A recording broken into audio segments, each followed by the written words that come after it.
Hello friends, चतुर्थ श्रेणी model paper series में आपका फिर से एक बार स्वागत है। बैक टू बैक आपकी क्लास आ रही है मॉडल पेपर की और उम्मीद करता हूँ आपको क्लास पसंद आ रही होगी। और ये जो क्लासें हैं बहुत ही इम्पोर्टेंट रहने वाली है आपके लिए एग्ज़ाम में। आज फिर से मैं आपके लिए एक जो आए हुए क्वेश्चन है उसकी सीरीज़ लेकर के आया हूँ और लगातार आपके जो एग्ज़ाम हैं जब तक ये सीरीज़ चलती रहेगी। इसमें आए हुए सभी क्वेश्चंस हैं, चाहे जीके का हो, कोई सा भी जर्नल, आपके ज्योग्राफी या फिर हिस्ट्री, कला संस्कृति, साइंस, करंट जो भी हैं सभी एग्ज़ाम्स में पूछे गए सवाल हैं।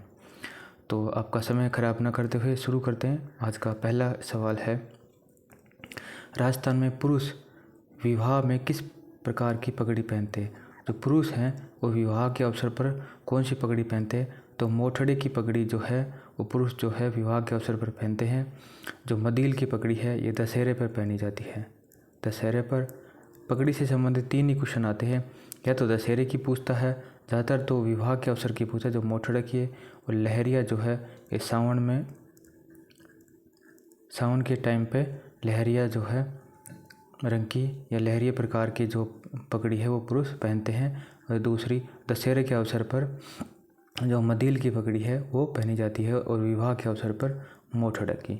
ठीक है, तो राइट आंसर ऑप्शन डी हो जाएगा। नेक्स्ट प्रश्न है, राजस्थान में साफा बांधने की प्रथा कई कारणों से थी, निम्नलिखित में से कौन सा कथन लागू नहीं होता? तो जो साफा बांधने की प्रथा है राजस्थान में, परंपरा है, उसका क्या महत्व है राजस्थान में, ये पूछ रहा है। और इसमें एक दे रखा है कि कौन सा उसमें लागू नहीं होता। यह गर्व और पहचान का प्रतीक है, बिल्कुल सही बात है। राजस्थानी परंपरा में जो हमारा साफा होता है वो गर्व और पहचान का एक प्रतीक होता है। यह पहनने वाले के सिर को अत्यधिक तापमान से बचाता है, ये भी बात ठीक है अगर इसने इस तरीके का प्रश्न पूछा है तो। इसका उपयोग कुओं से पानी खींचने के लिए रस्सी के रूप में भी किया जा सकता है। पहले जो ग्वाले होते थे वो इसका उपयोग इस तरीके से करते थे। और ऑप्शन डी है, इसका उपयोग झूला बनाने के लिए रस्सी के रूप में भी किया जा सकता है, तो ये गलत होगा। ऑप्शन डी गलत है, इसलिए कौन सा लागू नहीं होगा? डी लागू नहीं होगा, इसलिए राइट आंसर ऑप्शन ये बाकी तीनों कथन जो हैं इसे संबंधित हैं। नेक्स्ट प्रश्न है हमारा, निम्नलिखित में से कौन सा नृत्य राजस्थान राज्य में महिलाओं द्वारा किया जाने वाला प्रसिद्ध नृत्य है? तो कौन सा जो नृत्य है जो प्रसिद्ध है और महिलाएं करती है? तो घूमर जो है, घूमर ही प्रसिद्ध नृत्य है जो महिलाएं करती है। ढोल जो नृत्य है वो जालोर क्षेत्र में होता है। कहाँ पे होता है? जालोर में। वालर नृत्य जो है ये बिना वाद्य यंत्र किया जाने वाला नृत्य है। और गरबा जो है ये मारवाड़ का प्रसिद्ध है, तो इसलिए राइट आंसर अपना ऑप्शन बी होगा। घूमर नृत्य महिलाओं द्वारा किया जाने वाला एक प्रसिद्ध नृत्य है। नेक्स्ट है हमारा, लच्छीराम का संबंध किस लोक नाट्य से है? तो लच्छीराम जी का संबंध कुचामनी ख्याल से। मोस्ट रिपीटेड प्रश्न है ये, कुचामनी ख्याल, लच्छीराम जी का संबंध। शेखावटी ख्याल की अगर पूछे तो ये भी काफ़ी बार पूछता है। दूलिया राणा, ये 2 ही प्रश्न पूछता है ख्याल से। अब इसमें दूलिया राणा, ठीक है। और हेला जो ख्याल है ये पूछता है, क्षेत्र पूछता है इसका, तो आप दौसा और सवाई माधोपुर याद रखना हेला ख्याल में। ठीक है, मैं यहाँ पे आपको ज़्यादा डिटेल नहीं बताऊँगा, सिर्फ जो इम्पोर्टेंट है वही बताऊँगा ताकि आपका कम समय में एक बेहतर तैयारी या रिवीजन करके जा सके। नेक्स्ट हमारा, निम्नलिखित में से कौन सा जयपुर का प्रसिद्ध लोक रंगमंच है? तो जयपुर का प्रसिद्ध लोक रंगमंच पूछ रखा है, तो वो तमाशा होगा जयपुर का। राइट आंसर ए हो जाएगा। स्वांग की बात करें तो स्वांग जो है वो भरतपुर क्षेत्र का प्रसिद्ध होता है, भरतपुर। ठीक है, स्वांग नहीं, सॉरी, नौटंकी, नौटंकी जो है भरतपुर का प्रसिद्ध रहता है। नेक्स्ट प्रश्न है हमारा, किस त्योहार पर अविवाहित लड़कियां शिव और पार्वती की पूजा करके उपयुक्त वर की प्रार्थना करती है, यानी मनपसंद वर की प्रार्थना करती है, शिव और पार्वती की पूजा करती है? तो त्योहार हमारा गणगौर के अवसर पर ही जो अविवाहित लड़कियां होती है वो शिव और पार्वती की पूजा करती हैं। ठीक है, नेक्स्ट है हमारा, 2010 में यूनेस्को ने किस नृत्य शैली को अपनी अमूर्त विरासत सूची में शामिल किया? तो जो कालबेलिया नृत्य है राजस्थान का, उसको यूनेस्को में कब शामिल किया गया ये पूछता है, 2010 में। और ये अमूर्त विरासत में शामिल है हमारे राजस्थान का एकमात्र लोक नृत्य कालबेलिया नृत्य। भवाई जो नृत्य होता है वो मेवाड़ क्षेत्र में किया जाता है। तेरह ताली जो नृत्य है वो कांवड़ जाति की महिलाएं करती है बाबा रामदेव की आराधना में। और वाला नृत्य मैंने अभी आपको बताया कि बिना वाद्य यंत्र के किया जाने वाला वाद्य यंत्र है। चलिए नेक्स्ट प्रश्न देखते हैं। बीकानेर के कोलायत में कार्तिक पूर्णिमा पर कौन सा मेला लगता है? तो बीकानेर की बात करता है और वो भी कोलायत की, तो आपको एक ही आंसर याद रखना है, कपिल मुनि का मेला। ठीक है। केला देवी माता का मेला भरता है करौली में। करौली में ये वर्ष में 2 बार भरता है नवरात्रा के टाइम पे। करणी माता का मेला ये देशनोक में भरता है, आप सभी जानते हो, देशनोक बीकानेर। और श्री महावीर जी का मेला जो है ये भी करौली में ही भरता है। मैं थोड़ा स्पीड से बताऊंगा आपको ताकि आपका एग्ज़ाम तक मैं और बहुत सारी चीज़ें आपको रिवीजन करवा सकूं। नेक्स्ट प्रश्न है हमारा जीके से संबंधित, नवीकरणीय ऊर्जा का सबसे व्यापक रूप से उपयोग किया जाने वाला रूप क्या है? जो नवीकरणीय ऊर्जा है उसमें सबसे बड़े स्तर पर किसका उपयोग किया जाता है? तो जल विद्युत जो है अभी तक उसी का सबसे ज़्यादा उपयोग किया जा रहा है, जल विद्युत का। ठीक है, ये ज्योग्राफी में पूछ सकता है ये प्रश्न। नेक्स्ट है हमारा सौर ऊर्जा संबंधित सवाल पूछ रखे हैं 2-3 इस पेपर में। निम्नलिखित में से कौन सा समय आधारित ऊर्जा संसाधन है जिसमें पारंपरिक ईंधन पर निर्भरता कम करने की अच्छी क्षमता है? यानी कि जो पारंपरिक ईंधन है जैसे कि कोयला, उसके ऊपर निर्भरता कम करने की अच्छी क्षमता किसमें है? तो जो हमारा सौर ऊर्जा है उसमें हमारा राजस्थान सर्वश्रेष्ठ प्रदर्शन कर रहा है। तो इसका राइट आंसर भी ऑप्शन ए ही हो जाएगा, सौर ऊर्जा। नेक्स्ट प्रश्न है सौर, पवन, ज्वारीय, भूतापीय, जल और बायोमास ये किसके उदाहरण है? तो जहाँ पे आपको सौर, पवन, ज्वारीय, भूतापीय ये सब मिल जाए जल, तो वो नवीकरणीय और गैर पारंपरिक ऊर्जा संसाधन है। ठीक है, चलिए नेक्स्ट प्रश्न देखते हैं। राजस्थानी भाषा में काव्य रूप में उपलब्ध संतों का जीवन चरित्र क्या कहलाता है? यहाँ पे आप मोस्ट इम्पोर्टेंट लगाइए क्योंकि अधीनस्थ बोर्ड जो है आपके सिलेबस में ये टॉपिक भी दे रखा है और यहाँ से हर पेपर में 2, जैसे एनिमल अटेंडेंट वाले एग्ज़ाम में देखें तो हर पेपर में 2 क्वेश्चन पूछ रखे थे। तो ये 2 क्वेश्चन बहुत ही इंपॉर्टेंट रहने वाले और यहाँ पे गलती होने की संभावना भी बहुत ज़्यादा रहती है। तो राजस्थानी भाषा में काव्य रूप में उपलब्ध संतों का जीवन चरित्र को तो हम पर्ची कहते हैं। ठीक है, राइट आंसर ऑप्शन सी होगा इसका। प्रकाश क्या है? प्रकाश मैं बताऊं आपको ये क्या है, किसी वंश या फिर व्यक्ति विशेष की जो उपलब्धि होती है उनका वर्णन किस में होता है? प्रकाश में। आप बोलते हैं ना उसके प्रकाश डालिए, तो किसी व्यक्ति या वंश की विशेष उपलब्धियों का जो प्रकाश डाला जाता है उसको हम प्रकाश कहते हैं। ठीक है, नेक्स्ट बात करते हैं मरास्या की। तो मरास्या क्या है? राजा या किसी व्यक्ति विशेष की मृत्यु के बाद जो शोक व्यक्त करने के लिए मरास्या काव्यों की रचना की गई थी। ठीक है, राजा की मृत्यु हो या किसी व्यक्ति विशेष की, ठीक है, तो उसके शोक व्यक्त करने के लिए मरास्या काव्यों की रचना की गई थी। एक बहुत ही इम्पोर्टेंट मरास्या है जो काफ़ी बार पूछा गया है अधीनस्थ बोर्ड के द्वारा, वो मैं लिख देता हूँ। राणे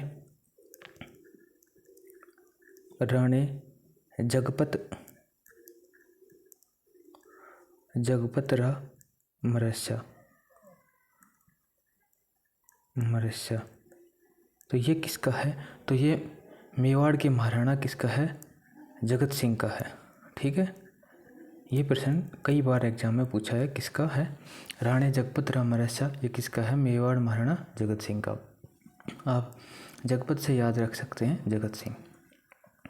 2 ऑप्शन हो गए, पर्ची आपने अपना राइट आंसर है इसमें, और रूपक और बता देता हूँ रूपक क्या होता है। रूपक की बात करें तो किसी वंश, आगे इसका प्रश्न भी शायद आएगा, किसी वंश अथवा व्यक्ति विशेष की उपलब्धियों के स्वरूप को जो दर्शाया जाता है जिसमें, उसको हम रूपक कहते हैं। यानी किसी व्यक्ति या वंश की विशेष उपलब्धियां किसमें होती हैं? रूपक में। ठीक है, तो हमारा राइट आंसर ऑप्शन तो इसमें सी हो जाएगा, पर्ची। जो संतों का जीवन चरित्र होता है उसको हम पर्ची कहते हैं। उम्मीद करता हूँ चारों चीज़ें आपको समझ में आई होगी। नेक्स्ट है निम्नलिखित में से कौन सा राजस्थानी में लिखा गया तुकांत गद्य काव्य रूप है। ये भी इम्पोर्टेंट है, इसको इम्पोर्टेंट लगा लें। वचनिका, वचनिका जो है गद्य पद रचना है, ठीक है, जिसको हम राजस्थानी में लिखा गया तुकांत गद्य काव्य है। गद्य काव्य की मैं बात करूँ तो एक तो आपको रचनाएं बता देता हूँ, जैसे अचल दास खींची वचनिका, ठीक है, अचल दास खींची वचनिका। तो ये किसकी है, ये रचना किसकी है, ये है शिवदास गार्डन की। ये भी काफ़ी बार एग्जाम में पूछता है, शिवदास गार्डन की। तो ये क्या है, सभी ये वचनिकाएं हैं, काफ़ी बार एग्जाम में पूछता है। एक और है राठौड़ रतन सिंह महेश दास की रिवचनिका। ये किसने लिखी, ये खिड़िया जग्गा ने लिखी थी। तो ये मैंने आपको दोनों जो वचनिकाएं हैं वो बता दी हैं, ठीक है। नेक्स्ट प्रश्न है हमारा, इसमें एक अभी वात और आया है। वात प्रकाश तो मैंने बता दिया, वात और बता देता हूँ। वात क्या होता है, कहानी की तरह बात कहने और सुनने की एक विशेष विधा होती है, ठीक है, विशेष, ठीक है, कहानी की तरह, यानी कि बात से आप ऐसे अर्थ लगाइए बात, ठीक है। तो कहानी की तरह बात कहने और सुनने की एक विशेष विधा होती है, उसको हम, इसमें कथा कहने वाला कहता चलता है और सुनने वाला उसमें बीच बीच में हुंकारा भरता है, तो उसको हम क्या बोलते हैं, वात बोलते हैं। एक है झमाल। तो झमाल क्या है, झमाल भी बता देता हूँ। झमाल राजस्थानी काव्य का एक मात्रिक छंद है, ठीक है, जैसे राव इंद्र सिंगरी झमाल। तो ये ज़्यादा इम्पोर्टेंट नहीं है, इम्पोर्टेंट है एक हमारी वचनिका, एक हमारा वात, एक हमारी पर्ची, ठीक है, ये ज़्यादा इम्पोर्टेंट है। तो मैंने आपको बता दी, इसका राइट आंसर क्या होगा, ऑप्शन सी वचनिका, तुकांत गद्य काव्य। चलिए नेक्स्ट प्रश्न देखते हैं। बातारी फुलवारी, बातारी फुलवारी किसके द्वारा लिखी गई, तो बातारी फुलवारी विजयदान देथा के द्वारा लिखी गई थी। चलिए राइट आंसर ऑप्शन सी हो जाएगा। नेक्स्ट प्रश्न है, कौन सी झील 500 से अधिक मंदिर और 52 घाटों से घिरी हुई है। तो आप सभी को पता होगा, पुष्कर जो झील है वो 500 से अधिक मंदिर है और 52 घाटों से घिरी हुई है। आना सागर झील ये भी अजमेर में है। सिलीसेट झील ये आपको पता है अलवर में, ये चर्चा में रही थी, पूछ सकता है। और कायलाना झील जो है वो जोधपुर में है, तो ये भी आपको याद रखना है। नेक्स्ट प्रश्न है, बांसवाड़ा एवं डूंगरपुर क्षेत्र में कौन सी बोली बोली जाती है। मेवाती, शेखावटी, वागड़ी, हाड़ौती।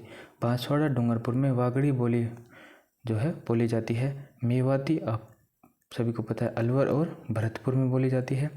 शेखावटी क्षेत्र चूरू, झुंझुनू, सीकर में। और हाड़ौती कोटा, बूंदी, बारा, झालावाड़ में यहाँ पे बोली जाने वाली बोली है। नेक्स्ट है, वह काव्यकृति जो किसी राजवंश या व्यक्ति की महान उपलब्धियों का वर्णन करती है। मैंने अभी आपको बताया था क्या है, रूपक। किसी वंश या व्यक्ति की विशेष उपलब्धियों का वर्णन करने वाली जो होती है उसको हम रूपक कहते हैं। साखी की बात करें, साखी क्या है, साखी जो है परक रचनाओं में संत कवियों ने अपने द्वारा अनुभव किए गए वर्णन, ज्ञान का जो वर्णन होता है उसमें, उसको हम साखी कहा जाता है। लेकिन ये पूछता नहीं है, ज़्यादा इम्पोर्टेंट है नहीं। इम्पोर्टेंट इसमें रूपक है और एक वेली है। वेली मैं आपको बता देता हूँ कि वेली क्या है। जैसे आपने देखी होगी वेली कृष्ण रुक्मणी, वेली कृष्ण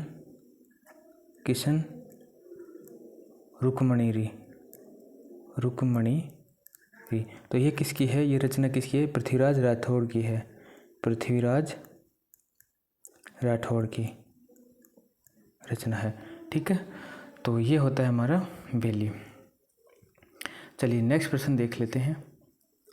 नेक्स्ट प्रश्न है हमारा, ये पिछले भी एक जो हमने पेपर डिस्कशन किया था कल, उसमें भी पूछा गया था, लेकिन उसमें जो आंसर है ये उपोषण कटिबंध, इसका प्रश्न बना रखा था और इसका प्रश्न का आंसर।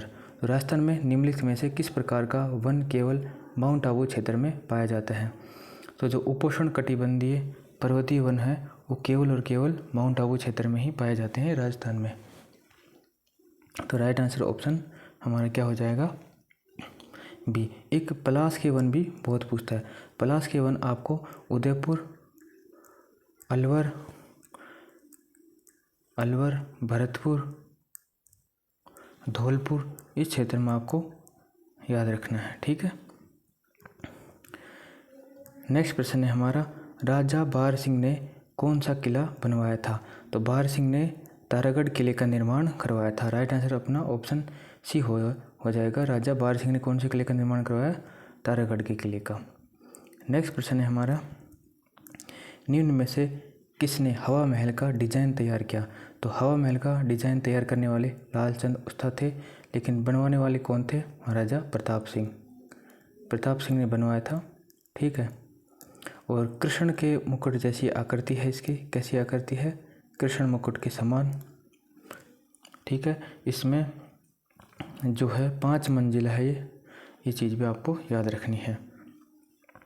चलिए नेक्स्ट प्रश्न है हमारा, राजस्थान के किलों के संबंध में निम्नलिखित में से कौन सा सुमेलित नहीं है? तो सिवाना का किला बाड़मेर में है, ये सही है। लालगढ़ का किला बीकानेर में, ये भी सही है। भैंसरोडगढ़ किला चित्तौड़ में है। भैंसरोडगढ़ का किला जो है चित्तौड़ में बामणी व चंबल नदी के किनारे पर स्थित है। मेहरानगढ़ का किला ये जयपुर में नहीं, जोधपुर में है। कहाँ पे है? जोधपुर में। और जयपुर में आपको याद रखना है आमेर का किला पूछे या नाहरगढ़ फोर्ट पूछे, ये सभी कहाँ पे हैं? जयपुर में। चलिए नेक्स्ट प्रश्न देखते हैं। नेक्स्ट प्रश्न है हमारा, ये एक इम्पोर्टेंट प्रश्न है, हिस्ट्री से रिलेटेड क्वेश्चन है। ठीक है। कौन सा? निम्नलिखित में से कौन सा सही नहीं है? तो कौन सा इसमें सही नहीं है ये पूछा है। तुंगा की लड़ाई में आपको 2 युद्ध हैं, उनके पहले उनके बारे में बता देता हूँ, फिर आपको अपने आप ही इस प्रश्न का आंसर पता चल जाएगा। एक तो है तुंगा का युद्ध, ऊपर थोड़ा ऊपर बताता हूँ यहाँ पे। एक तो है तुंगा का युद्ध जो कब हुआ? वो हुआ 28 जुलाई 1787 को। और इसमें विजय होते हैं राजपूत। कौन? राजपूत। मराठों के साथ युद्ध हुआ जिसमें जीत हुई राजपूतों की।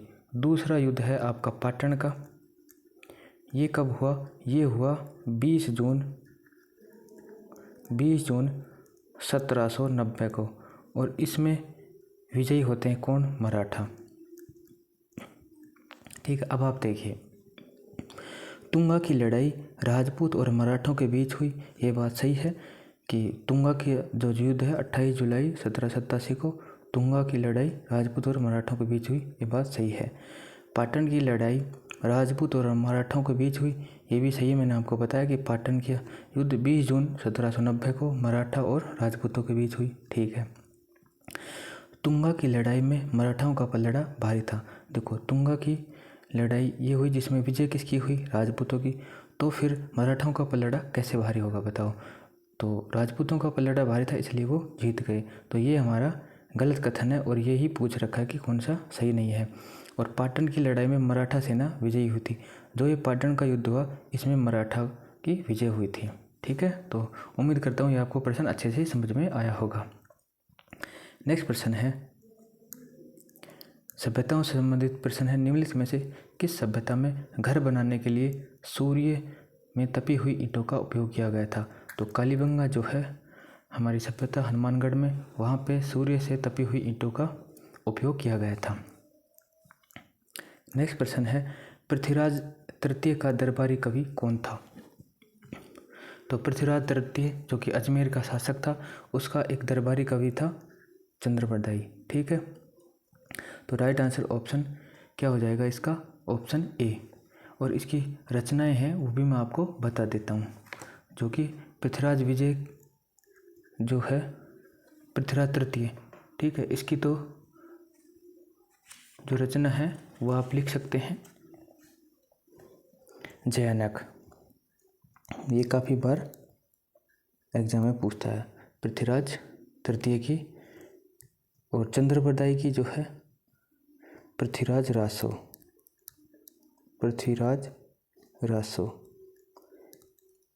ये तो किसकी रचना है? चंद्रबरदाई की। और जयानक जो है ये किसकी है? पृथ्वीराज तृतीय की। ठीक है, जयानक। नेक्स्ट प्रश्न है हमारा, झालावाड़ से पूरा पाषाण काल के औजारों की खोज किसने की थी?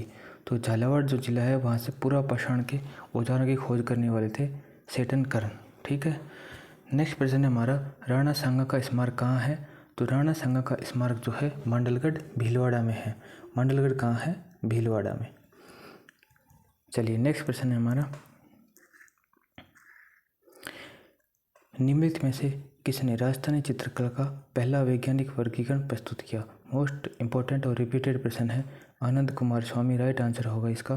राजस्थानी चित्रकला का पहला वैज्ञानिक वर्गीकरण प्रस्तुत किया आनंद कुमार स्वामी ने। नेक्स्ट है, माही बजाज सागर परियोजना राजस्थान के किस गांव में बनाई गई है? तो बोरखेड़ा गांव और जिला हमारा बांसवाड़ा। यहाँ पे माही नदी के ऊपर माही बजाज सागर परियोजना बनाई गई है जो राजस्थान, मध्य प्रदेश और गुजरात के साथ संयुक्त परियोजना है। नेक्स्ट प्रश्न है हमारा, राजस्थान के निम्नलिखित में से किस शहर को किलों और हवेलियों के शहर के रूप में जाना जाता है? बात यहाँ पे किलों की भी आ रही है, इसलिए राइट आंसर ऑप्शन सी होगा। अगर हवेलियों की बात करता तो फिर इसका राइट आंसर ऑप्शन बूंदी होता, ए। ठीक है। तो आपको प्रश्न की लैंग्वेज को अच्छे से देखना है, क्या पूछना चाह रहा है एग्जाम में। किलों और हवेलियों की पूछे तो जैसलमेर, केवल हवेलियों ठीक है की बात करें तो फिर आप बूंदी कर देना। राजस्थान का निम्नलिखित में से कौन सा क्षेत्र मरुस्थलीकरण से प्रभावित है? तो आप सभी जानते हो जो पश्चिमी क्षेत्र है वह हमारा मरुस्थलीकरण से प्रभावित है। नेक्स्ट प्रश्न है हमारा, पर्यावरण संरक्षण एवं जागरूकता के क्षेत्र में राजस्थान सरकार द्वारा निम्नलिखित में से कौन सा पुरस्कार दिया जाता है? तो पर्यावरण एवं जागरूकता के क्षेत्र में अमृता देवी स्मारक पुरस्कार दिया जा रहा है। नेक्स्ट प्रश्न है, राजस्थान का निम्नलिखित में से कौन सा क्षेत्र पाकिस्तान के साथ अपनी सीमा साझा करता है? तो आप सभी को पता है बीकानेर जो है सीमा साझा करता है, ऊपर गंगानगर, उसके बाद है हमारा बीकानेर, फिर है हमारा जैसलमेर जो कि सबसे ज़्यादा सीमा साझा करता है, और उसके बाद है बाड़मेर।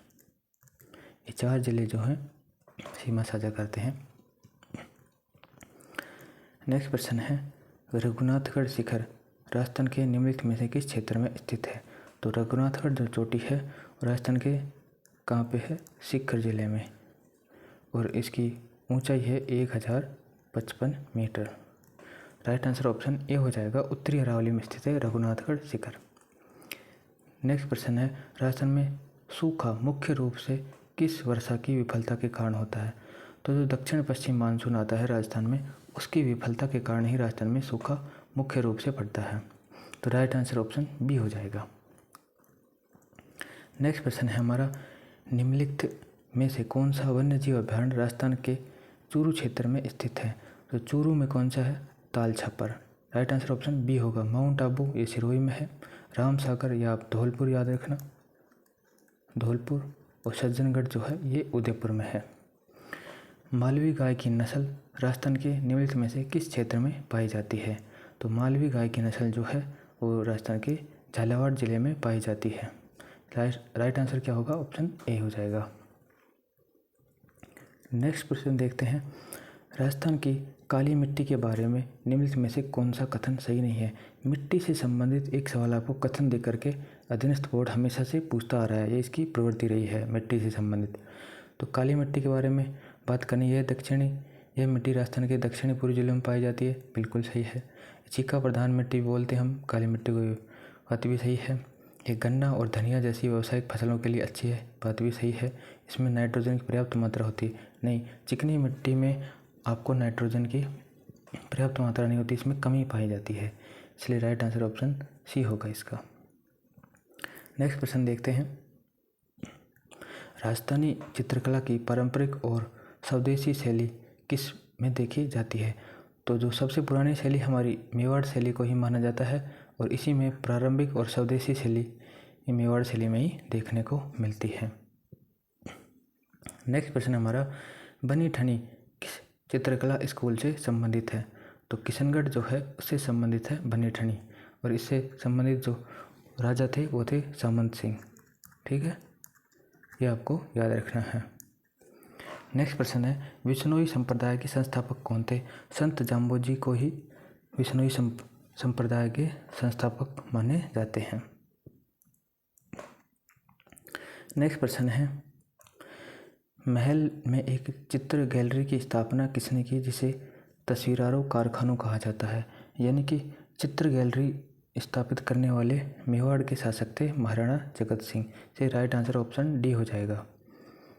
किस किले में हमें 9 समान स्वीट मिलते हैं? Option C Nahargarh.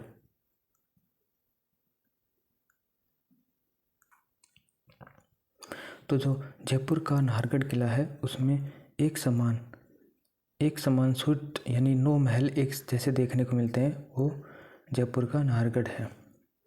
नेक्स्ट है, निम्नलिखित में से कौन सा राजस्थान की सहरिया जनजाति का लोक नृत्य है? तो जो सहरिया जनजाति है उसका लोक नृत्य है शिखर नृत्य।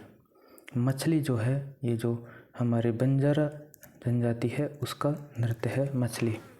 चरी जो है ये गुर्जर जो जनजाति होती है, गुर्जर जाति का नृत्य है। ठीक है। नेक्स्ट प्रश्न है, भीलवाड़ा के शाहपुरा के जोशी परिवार के चित्रकार किस लोक कला के पारंपरिक कलाकार रहे हैं? तो फड़ चित्रकारी से संबंधित कौन है? भीलवाड़ा का शाही परिवार। नेक्स्ट है, निम्नलिखित में से कौन राजस्थान में ऊंट महोत्सव के उत्सव से सीधा जुड़ा है? तो ऊंट महोत्सव कहाँ मनाया जाता है? बीकानेर में मनाया जाता है। और कब? जनवरी माह में। ठीक है, ये भी आपको याद रखना है, जनवरी माह में मनाया जाता है ऊंट महोत्सव। नेक्स्ट प्रश्न की बात करें तो ये थे आज के क्वेश्चन हमारे जीके से संबंधित। अगर आपको ये प्रयास अच्छा लगा हो तो प्लीज़ चैनल को लाइक शेयर सब्सक्राइब जरूर करें। धन्यवाद।